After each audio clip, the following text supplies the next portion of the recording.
All right? And then obviously you have to work. You cannot not want to work. This may be a really lucky group, but I really doubt that any of you guys are going to win the Kansas lottery. No, not impossible, but probably not. And there's really, when you understand that there's no free lunches, and you really understand what that means, that nothing's going to be given to you. Everything that you're going to get is what you have worked for and earned. And the harder the work, it seems like the more you always earn. So that's a quality that all successful people have. Something else is you can't be successful unless you're smart. And being smart is so much more than book smarts. They say, would you rather be street smart or book smart? I would say I'd rather be both.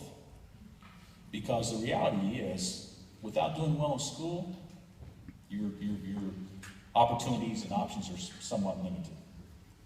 But without understanding people, they could also be just as limited.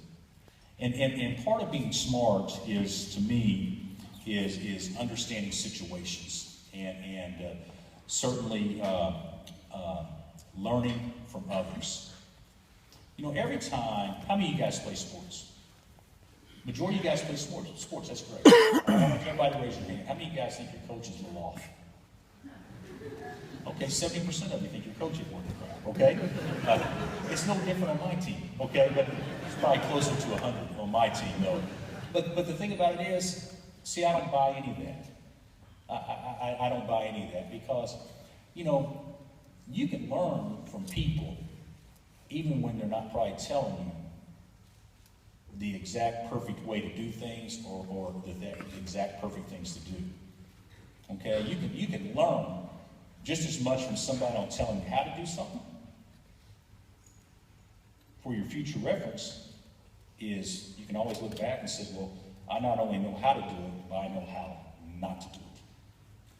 And so we spend so many negative things into, well, he didn't do this, or he didn't do that, or I don't like this, or I don't like that. Well, if you don't like it, you've just been taught something. You've been taught on how not to handle it in the future. And so if you can really, really address things. How many of you guys want to be coaches? Anybody in here want to be a coach by chance?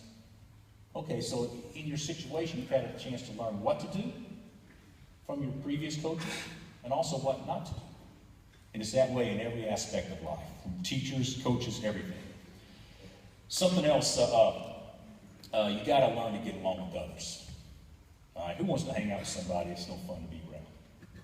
And I think this is important. I tell my guys all the time, if we're going to laugh together, cry together, believe together, sleep together, travel together, eat together, do all these things together, we might as well enjoy each other. Life's too short. And I would say the same thing with you. Get along with people. In every high school, at least when I was in high school, we had the freaks, and we had the socials, and we had the jocks, and we had whatever groups. You guys have kind of some stereotype groups in your high schools as well? I don't know if you do or not. My point is, why would you want to be in any of them? Why wouldn't you want to be in all of them? In some way, shape, or form. All right? Why can't you be just as kind to somebody in a different group as you are to your buddies in another group? That's something that my mother always taught me. She's a school teacher, and she said, well, how hard is it to be nice to everybody? And that's something that I think if you learn to do that at a young age, it'll certainly take you places. And the last thing you have to be successful, you have to be competitive. This is America, and America's way is there's one winner, and everybody else doesn't win. Isn't that true? Are the Thunders, is the Thunder winners today? Did they have a great year?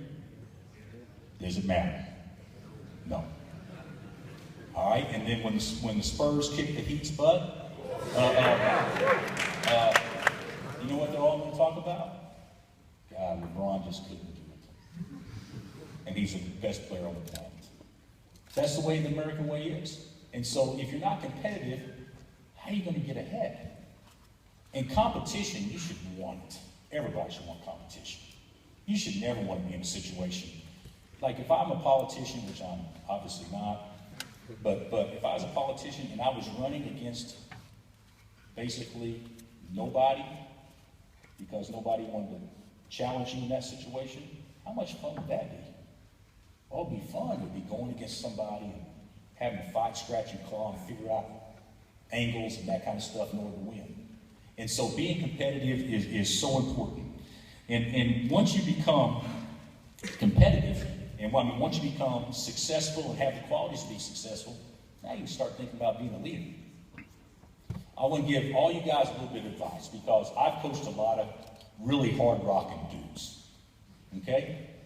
And some of the best players I've coached absolutely failed miserably when they came to Kansas or Illinois or wherever else. And you know why they failed, most of them, at least initially, is because they couldn't figure out